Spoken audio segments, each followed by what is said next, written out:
Good evening, everyone. Welcome to the Midtown Scholar Bookstore's virtual event series. My name is Alex Brubaker. I'm the manager here at the Scholar, and as always, I am live in Harrisburg, Pennsylvania at the bookstore. Whether you're joining us on Crowdcast or Facebook Live or even YouTube Live, hope you're safe, hope you're hanging in there. Thanks so much for tuning in. I tell you what, we've been doing this for over a month now. Quite frankly, I think we had kind of no idea what this was going to look like or if it was going to even exist at this point, but the conversation around literature must go on, and it really means a lot for us to continue to talk about the books we love with authors we love, and we hope you enjoy this break from the news cycle and the latest Tiger King documentary or whatever Netflix is dropping this week. We're having fun, and we hope you're having fun too. So thank you again for your support. Before we get started today, as always, I have some quick housekeeping to go over. Like I recently said, we love hosting these events and these authors, and we want to continue offering them for free. So if you enjoy the conversations we're having, if you're enjoying the authors, please consider purchasing the author's book through us. We're still shipping, and we're even offering free media mail shipping on all U.S. orders through April.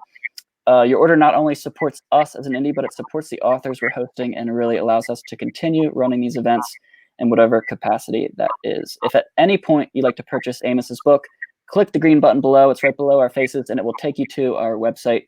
If you're watching this through Facebook Live or YouTube Live, just look in the comments section, and you should see we've provided a link there as well.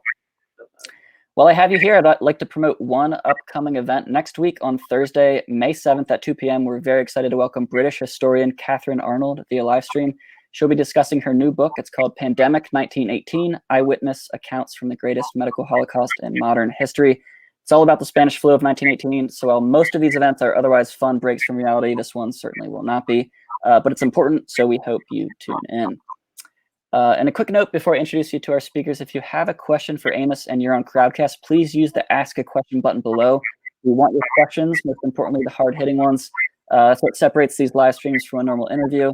I'm going to go through the questions after the interview, but I do need your help to curate the questions. So during the discussion, as questions roll in from the audience, I need you all to upvote your favorite questions. And that just allows me to see them at the end. Now, tonight, we're very honored and excited to have with us journalists Amos Barshad and Allison McCann. Allison is a reporter and graphics editor at the New York Times. Amos Barshad is a former senior writer at The Fader and former staff writer at Grantland and New York Magazine. He has written for The New Yorker, The New York Times, Slate, GQ, and The Arkansas Times. He currently lives in London. Of course, the book we are here for this evening is titled No One Man Should Have All That Power, How Rasputins Manipulate the World. It is an exploration of infamous, controversial figures and how they exert control. And I'll read you one quote about the book from author Shea Serrano. Shea says, "The idea of power, of influence, of control, of bending an arc towards your will is fascinating." And Amos Barshad drops you into a discussion of it here in both of its forms, good and bad, with an almost offensive ease. Buy this book. And also, if I can just make one more plug for Amos before we get started, today is the official paperback launch for the book. So congrats to Amos. We're really happy to be a part of this book in whatever small way we can. And that's really just a dreadful time to be releasing a book. But it's still exciting, and we're happy for you. And we hope our viewers out there enjoy it. So at this time, I'll hand it over to Amos and Allison. Thank you. Thanks. Hello.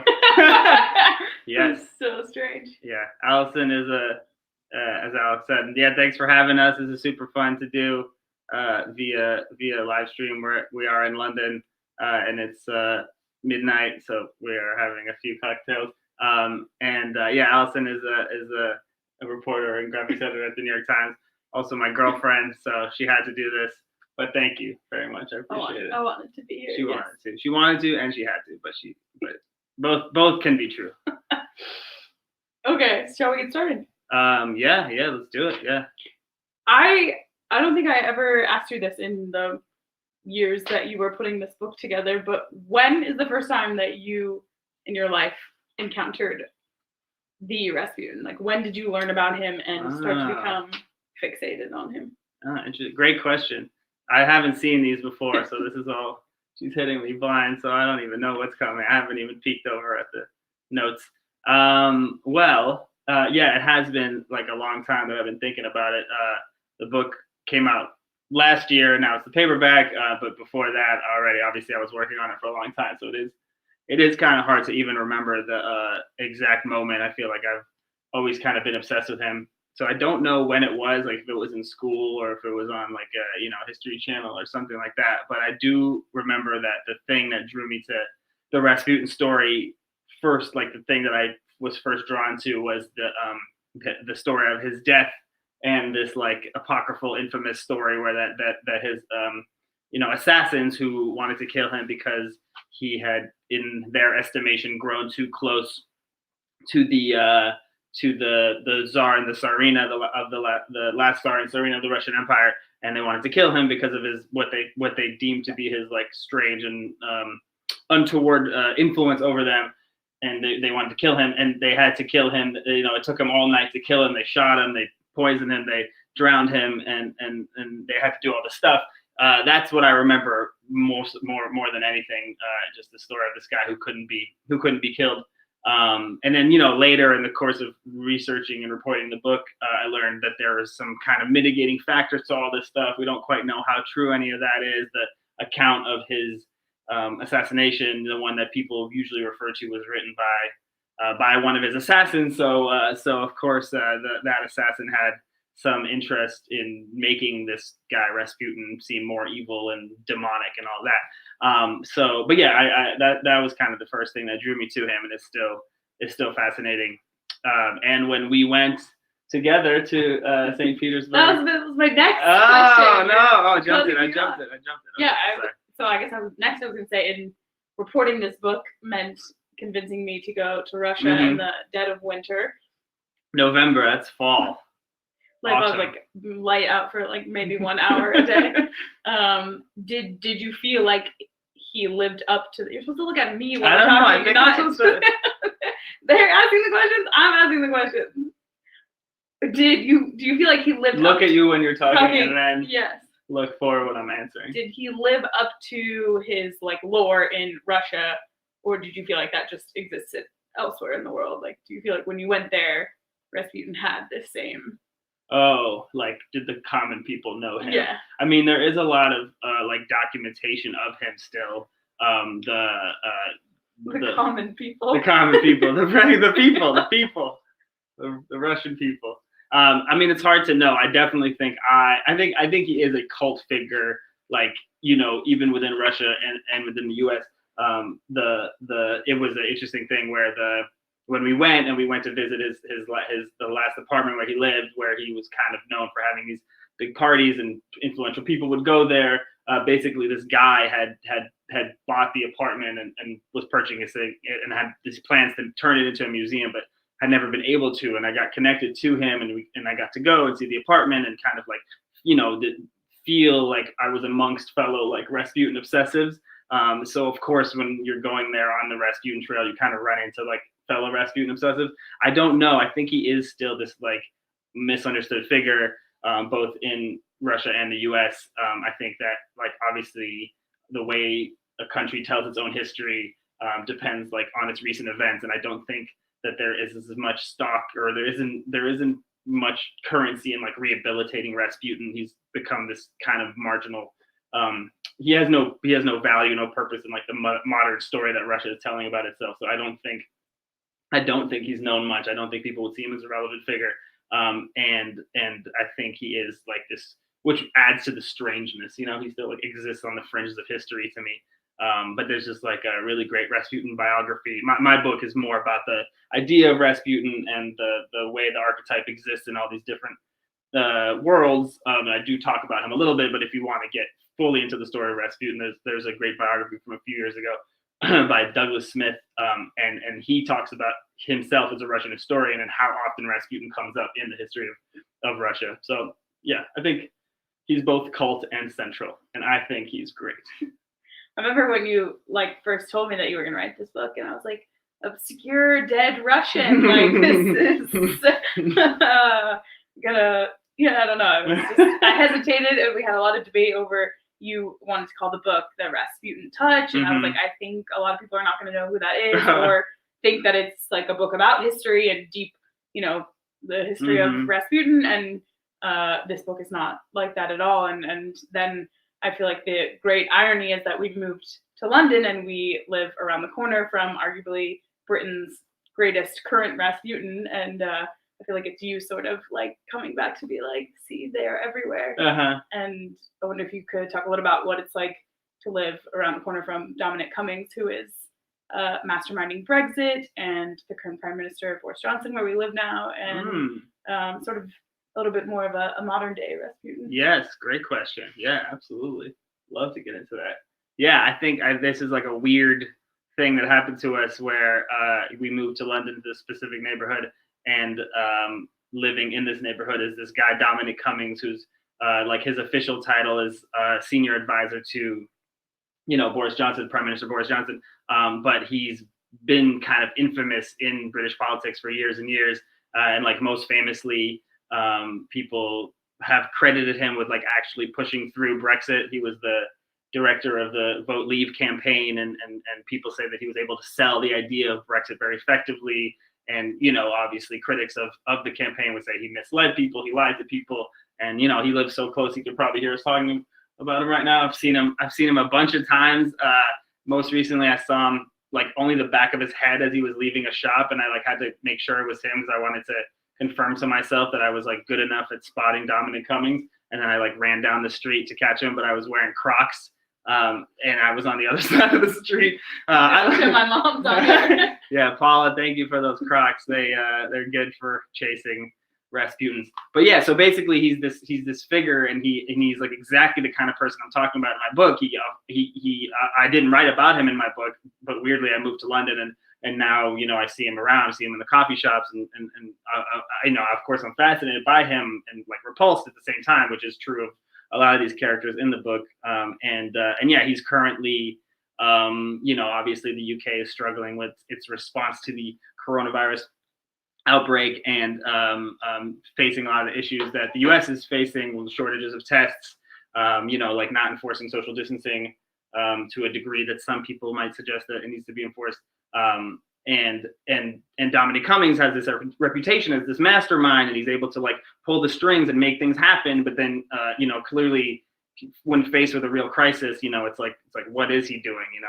What are his like dark arts? What are his powers? Like, what is he doing? And I think it is, really strange and interesting to look at a person like that and try to understand. Are you all about marketing? Are you all about, your lore, your legacy? Are you all about manufacturing crises that you flourish in, or can you actually like function in a real crisis as we are in right now? And like most recently, he got in there was a lot of pushback because he kind of like finessed his way onto this scientific advisory board that the UK has called SAGE. And of course he's like a political figure, and this is supposed to be like a neutral scientific committee. So people are just seeing him as, or his critics would say that he's kind of just like meddling and trying to put his name out there in all these ways. But like, again, it's like, what are you really doing? So yeah, it's been really strange to see him around the neighborhood. Have our own Rasputin. Yeah, yeah. It's really weird. I don't know what it's. I don't know. Universe is trying to tell us something. Either stay or leave. I don't know what the message is. You set out pretty early on in the book, I think it's in the intro, to set out these sort of 7 rules or theories of like what makes a Rasputin, and a lot of your characters have some of those traits, a lot of those traits, none, or maybe they did at one point and they kind of move. I'm curious if you could kind of say why you felt like you needed to kind of explain these ground rules of what makes a Rasputin, and then how many of the people in your book like you felt like actually fit into those, or if there were ones where you were like, this is a bit of, further yeah, for sure. Yeah, absolutely. Great question. Another great question. I think early on, when I had the idea, it was so clear to me what a Rasputin is, or what it might be. And I think people who use the term would feel similarly, but I think a lot of people would be like, A, who is that? And B, what does that mean? And I think like, yes, yeah. And I think that it was clear that I needed to define it and explain it. And it was really helpful for me because, you could get yourself so far afloat off of your original idea, because basically when I'm talking about a Rasputin, I'm talking about someone who's pulling the strings on someone else, who's manipulating them. There's classic examples like Dominic Cummings and like, Grigori Rasputin, but then, you could look at any situation and find someone that you're like beholden to that has like overdue influence on you. And so you can kind of lose the threat. So I tried to define it in all these specific ways, and like some of them are all about, you know, the person has to be behind the scenes. They have to themselves not be able to do the thing that the, you know, like they're the puppet master, and the puppet, there's some reason why they can't be the puppet, they can't be the front person. You know, I tried really hard to stick to all these rules, and I think, you know, if I were to critique my own work, I think I did get lost a little bit in the, you know, because all kinds of influence is interesting to me, so I got lost a little bit in all these different variations of it. And so yeah, I think ultimately my, like, you know, the idea of I feel like that was actually like one of the best parts of the book, is that you didn't, like you were saying, like these are sort of the loose cannons that they can fall into, whether, you know, how they act, and that you didn't feel like so constrained that everybody had to hit 7 of 7, and that you, I don't know, were sort of exploring this set that you had established in the beginning of the book, and that each chapter you're going to kind of go through it with your reader and say, hey, like, this is what I thought Tom Brady's trainer was going to like be like going in, but once I get to the end of the chapter, I felt like you were like, actually, they were this completely different person. And I don't know, I felt like the rules were like this guide, and they didn't have to be like this rigid, you know. The theory of gravity is like this. Thing. Yeah, totally. Yeah, it's like for anyone who hasn't read the book and is looking to purchase it on paperback, basically like subscribe to my. It's basically, it's like a collection of, it's ultimately like kind of a collection of profiles of all these types of Rasputins. So you know, yeah, like for example, one of them is Tom Brady's trainer, Alex Guerrero, and basically Tom Brady lives under this very specific set of nutritional and exercise rules that have all been dictated by this guy, and this guy has kind of like a murky past and has like kind of peddled some, you know, snake oil type treatments for some very serious diseases.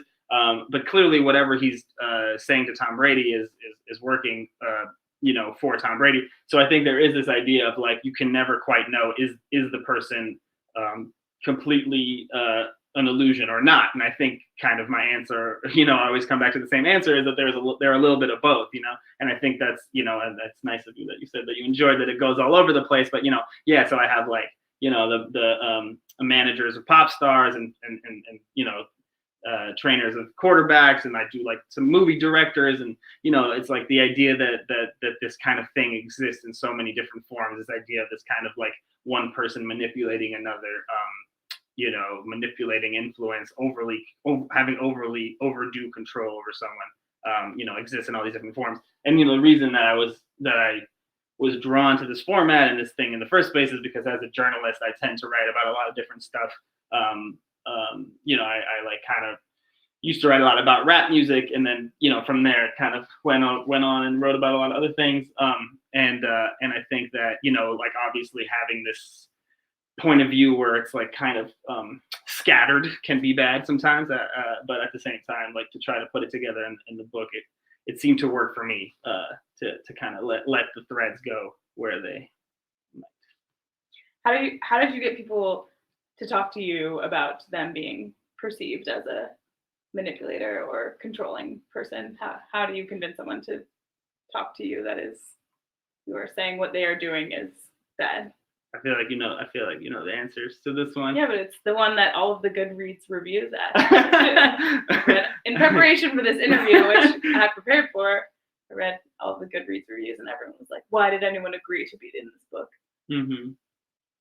Interesting. Well, I think that a lot of, I mean, some of these people are not with us. Some of the people were not accessible for other reasons. The interviews I did do with people who some of them I did interviews with people close to the Rasputin. So, you know, there were, I did have to go at it in a lot of indirect ways, you know, reading archival things and whatever I had to do. But the interviews I did do with the people who I directly spoke to, you know, I think I tried to lay it out directly. I tried to be transparent as far as this is a book about people who have control over other people. You know, you are a person who is clearly in that position, like they are aware of the positions that they're in. but they themselves don't see it as a negative thing, I would assume. And I think that, or I hope that I was able to respect their point of views about the things that they're doing, and always to not put my point of view or any point of view really, like, these are interviews and profiles of people. I spend time with them, and I hope that ultimately what I'm doing is just giving them a platform for projecting their own work and their own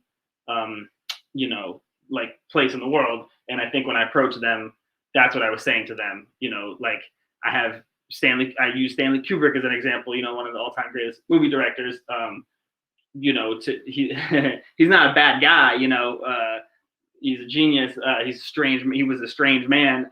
So, you could say that I'm writing about him in a negative way, or you could say that I'm focusing on some of his specific tactics, his specific directorial tactics. So I hope that as I broach this to people, I explain to them, like, what I'm interested in is, a non-political. I remember specifically Alexander Dugan, who's Vladimir Putin's Rasputin, some say ideological Rasputin. He asked me when we sat down, he was like, "Is this a political book?" And like, it isn't a political book. I have my own political points of view on his work, and on a lot of different things, but I wasn't trying to project that for this book. This was like a book about the nuts and bolts of how power and control works in these like close quarter situations. So I think I hope that when I explain that to people, that all I'm trying to understand is like basically the nuts and bolts of how they do the things they do, then they wanted to talk to me, and I hope they don't regret speaking to me. My favorite chapter, which I know was one of the more dramatic, is Scooter Braun, Justin Bieber's agent, who I think maybe would make the argument that his influence was for a positive reason, that he, shaped this young man and grew him into a mega superstar and influenced him for good, I guess. I don't know if that came through in your interviews, or if he sort of defended the decisions and choices he'd made as a producer, like manager, agent, kind of. He found Justin Bieber on YouTube and kind of sculpted him and cultivated his career. I think the history of music is obviously like rife with manipulation and shady contracts and all kinds of things like that. And he is not an example of that. Him and Justin continue to have a relationship. If you guys watched all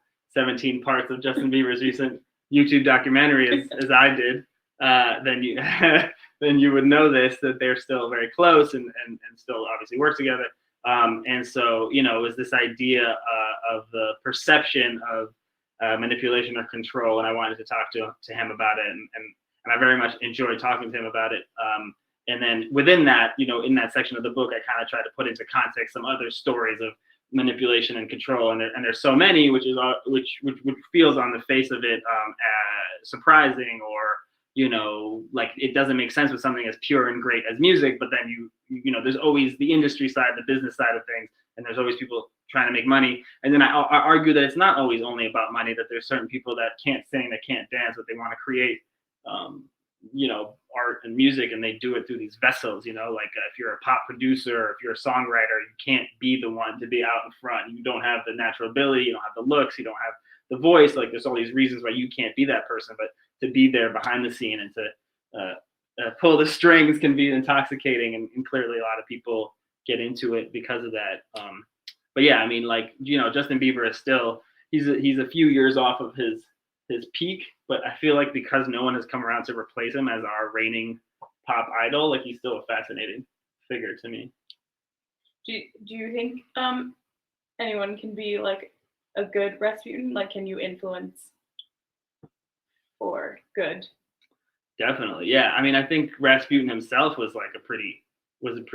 The more I heard about him, I mean, there's definitely things that are like appalling about him, but I think ultimately the perception of the influence that he had over the Tsar and the Tsarina was misinterpreted, and ultimately he was like a great comfort to them.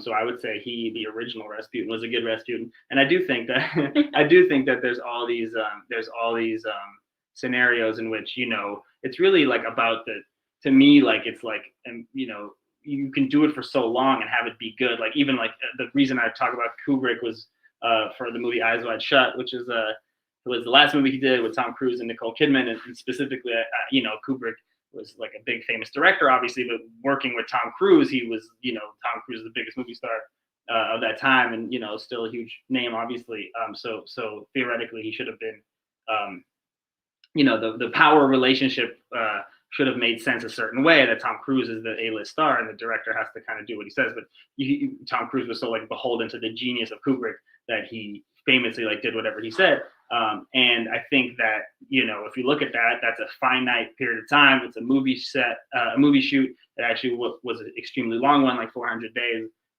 which is crazy. And the whole work on the movie, not the actual shooting days, I don't think. I'll check that later. And then you see the result, and it was a misunderstood movie in its time. I think people have really come around, and now they love it. And I think if you ask Tom Cruise himself, he would be happy to have, to have given over to his power. So I think if you talk about like a finite period of time, then you can like create great things together. I think that it becomes really troubling or problematic when you talk about like a long period of Rasputinism. I have a harder time with accepting that as a positive thing, Who, I guess, would you say, of all your chapters, who were you the most surprised by, or who changed your perception of what a Rasputin is, like when you started to talk to them? Was there anyone that you went into thinking that they were one way with their manipulation, and then you left thinking something else? I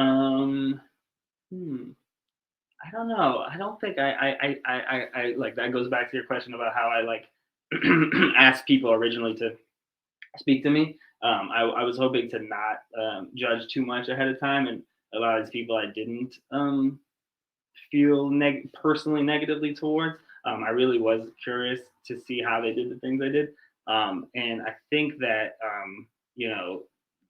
like, I don't know, weirdly, like one of the things I was worried, like I had this obsession with Rasputin, this obsession with the archetype, and one of the things I was worried about is that doing the book would kill the obsession and make me hate the thing. But like, here we are all these years later still talking about the same stuff. So weirdly, I like got more obsessed. So the more I talked to these people, the more I did feel myself able to like remove myself from the judgment aspect of things. I understand. I totally understand why people would want to go into every given chapter and be like, was this a negative relationship? Was this a positive relationship? To like cast winners and losers, like heroes and villains, for sure. I get that. But for me, the interest, I wasn't able to, I love them all. I love all these Rasputins the same. But I think I always go back to the Gordon Lish chapter. Gordon Lish was Raymond Carver's editor. Raymond Carver was like, one of the most celebrated short fiction writers of the 20th century. And he was famous for these really like enigmatic stories, like short sentences, like really abrupt endings, like, characters didn't have emotions, and, things happened. It was all action. Like he said, she said, he said, she said. And then years later, it was revealed that a lot of that style came from his editor, Gordon Lish. And that was like how Gordon Lish liked to write. And Raymond Carver really actually preferred to write much more kind of flowing and more emotional. And I don't know, it's like, it's interesting because, Carver, there's letters from Carver to Lish, and Carver basically like begging Lish to release him from his control, because Lish was the one who actually like originally found Carver off a slush pile, and they were friends in like California, all this stuff. Doesn't matter. The point is, Carver felt beholden to Lish and wasn't able to like remove himself from his control for years and years. And that obviously, thinking about that objectively, that is a bad thing. You want to feel negatively towards Lish. But if you read Carver's early stories before he did eventually break free of Lish, then you'd be like, these are some good stories right here, so it justifies itself in a way. But I am fascinated by that relationship, and it's hard for me to fully see Lish as a villain, as I know a lot of people do. Anyone that you didn't get to talk to for the book that you wish you could have? Well, I definitely am kind of like, growing obsessed with my neighbor Dominic Cummings now, and I'd like to write about him. If any editors out there want to assign that. And then I did did do a piece about it after the book came out about my grandma. For the You can probably get her in the next book. Yeah, I could probably get her. But it was like this thing, like the Rasputin, like I was thinking about the archetype so much that it like took over my brain. And then my dad started telling me the story about my grandma in her nursing home in like middle of nowhere in Israel, and how she was manipulating the people. She was trying to manipulate the people in her nursing home because she didn't like the types of movies they were showing. They were showing like old bad movies that they were like taping off the TV, and she wanted them to get new good movies. And like, of course, I agreed with that mission. So I don't know. It's almost like I finished the book. I thought I had like exhausted all the possibilities. Like I thought of everyone that I could have, but then it's like my grandma and Dominic Cummings. And like I keep seeing the archetype places, and I do feel like it's like gonna be with me forever, and like it's gonna be stuck in my head forever. And I don't. That's not to say that like I don't think that I need to. There doesn't need to be any more chatter about that. I think I exhausted the idea pretty thoroughly. But it is nice to know that for me personally, I keep seeing it and keep like kind of being obsessed with it in different ways. The ask a question bubble keeps popping up. Oh yeah, Are we supposed to hit that? Yeah, maybe. Yeah. Do anything? Or editor is back on. Hey, yeah. So we can go to the ask a question from the audience now. First off, I'm so happy you mentioned the Douglas Smith biography of Rasputin. I read that a few years ago. It's incredible. It's really dense, but it really shows how complex Rasputin was, and I found it really fascinating. Yeah. So we'll go to the questions. I think there's kind of an elephant in the room with this whole thing, and so I'm going to combine two questions. But one's from Cher. She says, "Is Stephen Miller a Rasputin in the Trump administration?" And then to kind of piggyback on that, this one's from Joshua. They say, "Who would you consider a modern day Rasputin in U.S. politics?" Yeah, great question. Absolutely. Actually, that when you said who was someone that you'd want to talk to. But definitely Stephen Miller would have been amazing. I had some text going with Bannon, Steve Bannon for a bit. He was answering my text and then he disappeared on me. So those two people for sure. Like Bannon was the original Rasputin. Not the original. There's been so many. I write about this in the book where Trump has been this person who all these would-be Rasputins try to like lash onto him. But Bannon had a really good thing going for a while. And he then kind of got booted out of the administration. And Stephen Miller was actually like Bannon's protege, and then he stuck around. And Stephen Miller is absolutely, I think, at this point, like I kind of say it in the book, but this was when I finished the book. There was so many more things to happen, so many more people to get fired and drop out of the administration. So many things have happened, but Stephen Miller is still there, and he has also been extremely influential with his specific like rallying cry. Like he is obsessed with curtailing immigration at all costs. He's like to me just like a explicitly like xenophobic,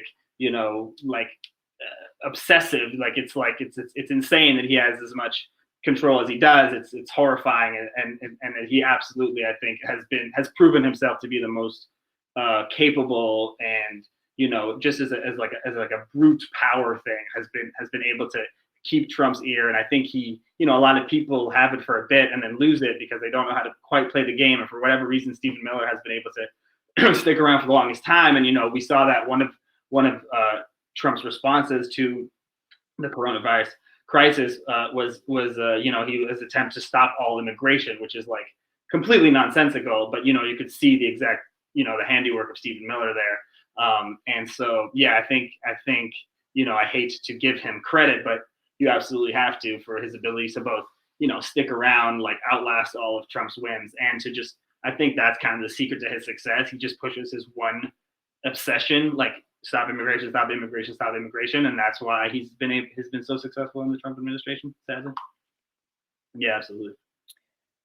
So this next question is from Matthew. They say, have you found through your profiles a similar degree of people who have attempted to curb the Rasputin power from the people? And if so, were any successful? People who are like who had a Rasputin who like pushed back against the Rasputin. Yeah, people who pushed back against the power that the Rasputins had. And did you find any were successful? I guess you sort of do that with Trump and Bannon. Right. Yeah. I was going to say that with the Miller chapter, that you say like Bannon was never set up to be a successful Rasputin because he wanted. Yeah, that's true. Yeah, to be famous, right? Yeah. And Trump, that's why. Go ahead, explain. Yeah, absolutely. I didn't have an answer, but that's a great answer. Like the reason that Bannon failed was because he was too obsessed with his own public image, and it's just it seems so obvious. Like you see Trump, and he wants all the attention for himself. So Trump specifically was very angered by a biography of Bannon that came out, and then there was Bannon got the Time magazine cover, and there are all these things that you clearly don't do if you want to hang around the Trump administration. Like Stephen Miller goes on CNN and is the most like obsequious person he could possibly be. Stephen Miller doesn't do interviews, as far as I know. Like he knows exactly to stay in the background. So most of the time, I do think that it comes down to that relationship falls apart because the Rasputin himself fails, like forgets the rules, like wants too much attention, wants too much too fast. The person that is being manipulated is usually like it's kind of the stipulation for the thing to work out, for the relationship to work out, is that person is relatively weak. And so the relatively weak person, usually doesn't have the wherewithal to overthrow the chains or whatever. But I do think that, Bannon is a great example because, he misplaced his hands so badly that he got booted out. This next question is from Eddie. They say, water, whiskey. Hey, Eddie. Do you think the rise of authoritarianism globally will lead to more Rasputin-type characters because there is a higher likelihood of influence when power is concentrated? Great question. Yeah, absolutely. I haven't really seen specific examples, but I do think that, if you look at like Hungary or Poland, there's certain like kind of Eastern European countries where, wow, thank you so much. Water. Where authoritarianism is on the rise. It's like power by itself is like so coveted, and it's not seen as a negative thing to like openly covet it, the way we might are used to in the US. Like, it's a good thing to manipulate people. It's a good thing to get your way and force your way through. So I think those kind of scenarios do open themselves up for Rasputins. But there's just like modes of existence through like political systems. So like a strong man, a Rasputin, like these things just keep repeating themselves like throughout time. So absolutely, yeah. I mean, didn't Putin, in the chapter with Putins Rasputin, you talk about how he said that the Russian people, this is what they want, this is what they've always asked for. Yeah. I don't know. Like Dugan or Putin? Dugan. Yeah. That Dugan was trying to make the case that the Russian people crave like a strong leader to show them the way, that he has all these Alexander Dugan was considered Putin, like to have ideological influence over Putin at kind of an earlier stage of Putin's reign, and he framed it as like it's like this grand vision of like a strong leader, like almost like a spiritual thing, this is God, and the Russian people are being graced by God with this leader. It's really highfalutin, kind of like almost like trying to spin a myth about power and control, which worked out for him. Like when you can justify your actions in this grand, you're telling a story. Like a lot of these Rasputins, that's what they're doing, and Bannon was really good at it before he got chucked out. You're trying to create this worldview and like how you fit into it. And you're the one who understands the worldview more than anyone else. Absolutely, yeah. This next person says they were looking through the book again today, and were wondering if you're following the current Rasputins to see how some of the stories develop and if it makes you think differently about them. So like kind of contemporary Rasputins that you've profiled, if you've followed them, and do you have any like developments about it? Oh, that's funny. No, not really. I think that like with Dugan, I think I already, when I was writing about him, I think he was already kind of have fallen out of favor with Putin. I think with a lot of the other stories, I've kind of like told what to me felt the full story. The Trump one is obviously the most open-ended one. You can see it like moving on and on and on. We don't really know how that story will end. So I tried to, in the book, kind of do almost a survey of all the people that had been in his administration that had come in and out, all like his chiefs of staff, all the people that had his ear at various points. But he's like, it's just like this crazy carousel of people. And I think the Stephen Miller has definitely hung on for the longest. But I think that one is the most open-ended. But I am always like curious to see how all the Rasputins are doing out there in the world. But yeah, I do find myself like more like, I feel I have that effect of like where I'm seeing new ones all the time. So it's like, more drawn to the flashy new ones rather than the old tried and true ones. This next question is from Diane. They say, are there other persons whom you wanted to interview as Rasputins? Who else would be on your list? I think we talked about it, right, briefly. But you didn't mention the former South Korean president. You always really wanted to get her. She was kind of interesting. Yeah, President Park and her former President Park, and then her Rasputin, Choi Soon-sil. They're both in prison. But that would be amazing. Yeah, the Choi Soon-sil story was so insane. I mean, there would definitely be people that I wrote around in the book that I couldn't get to for various reasons that I would love to actually have a sit down with. And it would be pretty cool if like someone read the book and was like, oh, you're trying to understand how to manipulate people? Like, let me tell you, that would be amazing. I would love that. I would love to go back to these people and see if they, once seeing like how I try to lay things out would be like, oh, you got that totally wrong, or like, let me explain that to you, or like kind of, if they were able to like enter it the same in the same point of view as me, where we're no longer talking about what's good and bad, we're just talking about what works and what doesn't, All right, this is my favorite question so far. This is from Cher. They say, what are your tips for spotting a Rasputin in the wild? Yeah, great. Well, with Dominic Cummings, he kind of like, he always wears like big puffer coats. He's got this bald guy and it kind of hunches. But other than him, I think whenever you like, for example, like in the current, when we had like 20 Democratic candidates, that was really fun because you'd read a profile of, I remember specifically there was a Pete Buttigieg profile, and then it was like the person, who, the influential person who was there in the beginning. You start hearing about people like that, and specifically with him, it was, I believe her name is Liz Smith, and she was kind of like, very much his Rasputin. She kind of like found him and formed him and realized that he could become this media darling. So when you're reading profiles of political candidates, at some point along the way, there'll be someone who's quoted like 4 or 5 times, is saying like very effusive things, like seems very smart. And you're like, what's up with this person? Why have I never seen a photo of this person? Why do they keep talking? Why are they talking more than their candidate? Like when you see that, you've probably got a Rasputin. So we got to wrap up here shortly, but we're all out of questions from the audience, but I've prepared a few of my own here. So we hosted the author Erik Larson several weeks ago. He's the author of The Splendid and the Vile, about the first year of World War II with Churchill in England. And he, Churchill's this kind of larger than life figure, and Erik Larson was asked, how did you come away after your research about him? And he said he was even more like larger than life. He was so enamored with him.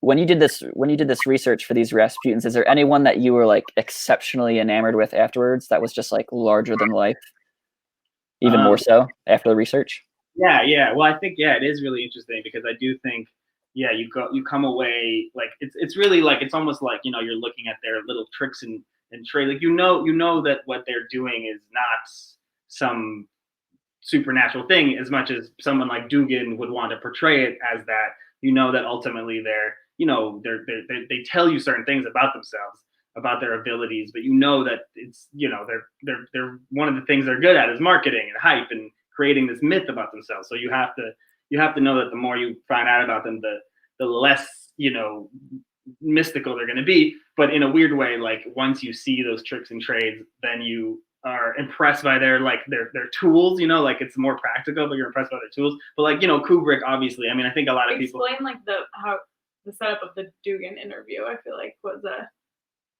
interesting, of like a person who created a larger than life like setup for that interview.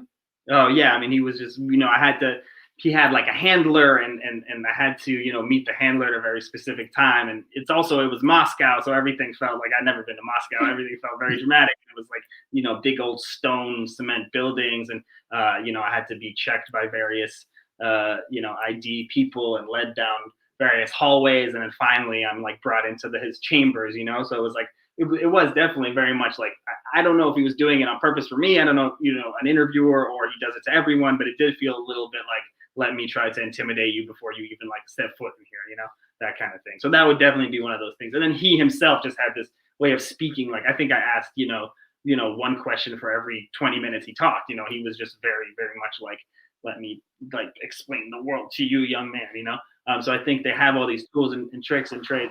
But then, ultimately you have to like, I came away both admiring, you stop admiring the person so much, but then you still admire it's like, oh, wow, you're such a charlatan. I can't believe you're so successful. Like, you're really good at being a charlatan, it's like that kind of thing. Like, you simultaneously are like, you're full of shit, but I respect that in a weird way.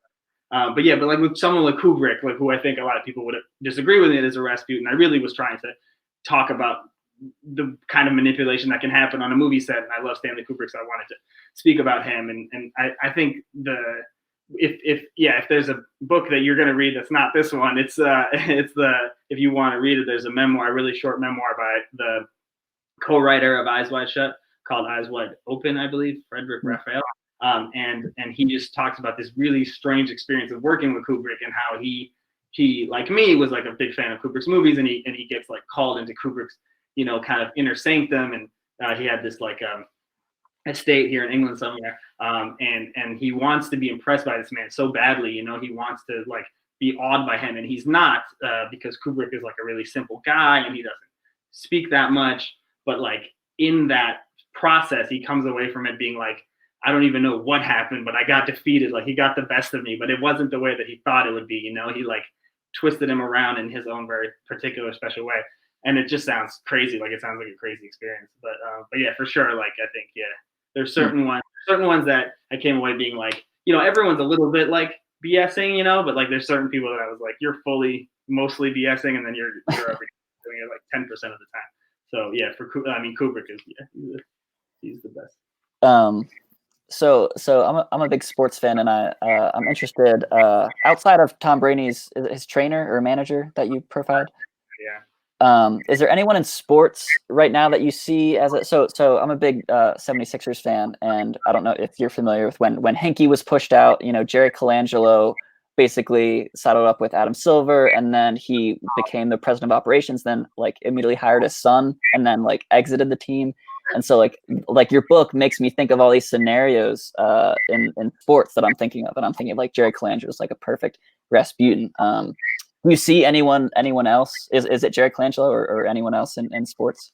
I don't know. I think it's like it's really interesting in sports, because when it's working, you can't see it. It's when it falls apart that you realize like that there was something strange there, or years later when people write their memoirs.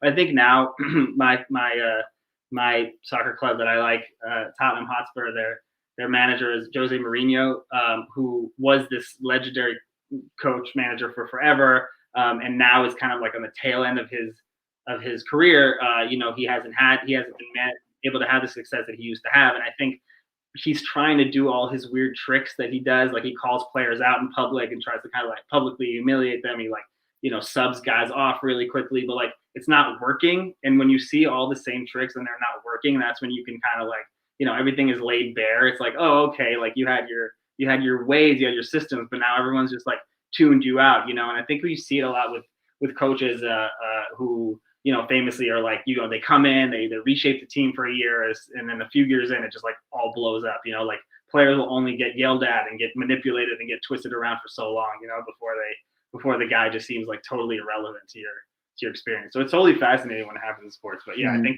think a lot of them are like operating behind the scenes. And sports is such a weird thing where players go into it like wanting to be manipulated. Like they're like, yes, teach me. Like I want to become, it's like the Michael Jordan documentary right now, and a lot of them are, Michael Jordan famously like mentally crushed his entire team all the time, and now I think guys look at that and they're like, great, they won championships. Like I wish Michael Jordan was here to make me feel bad about myself, Who was the one guy you wanted to do and didn't work out that like had the really weird shooting style that had the guy like, I swear it was in Philly. Markelle Fultz. Oh yeah. Like insane shooting technique. Yeah, Markelle Fultz. Yeah, Markelle Fultz is like crazy story. I don't know how much people know about Markelle Fultz, but he was like a highly touted college prospect, got drafted first overall, and then changed his shooting style like halfway through the season. Still hurts me.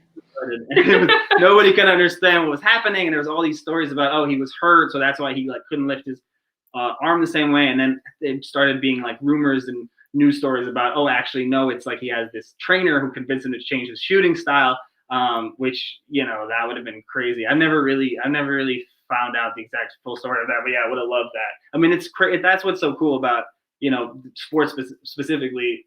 There's just so many like avenues for this kind of control.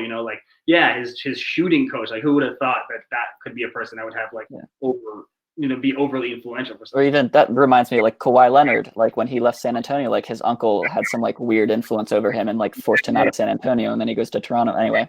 Yeah, exactly. Being like, why did he make that choice? And people are like, actually his uncle was like, you got to get out of here. It's like, what things happen, you don't understand why, and then later it comes out that there's all these reasons. But happy ending with Markelle Fultz. I think he was doing pretty good in Orlando, right? I haven't checked in. He was doing okay. Not like number one pick worthy, but so I'm not too worried yet. But if he starts making the all-star team, then I'll be really jealous. So just a couple more questions, then we got to wrap up. I got to ask you about the title. Every time I say it, I do the Kanye West song in my head. You talk briefly about the title. How'd you settle on the title?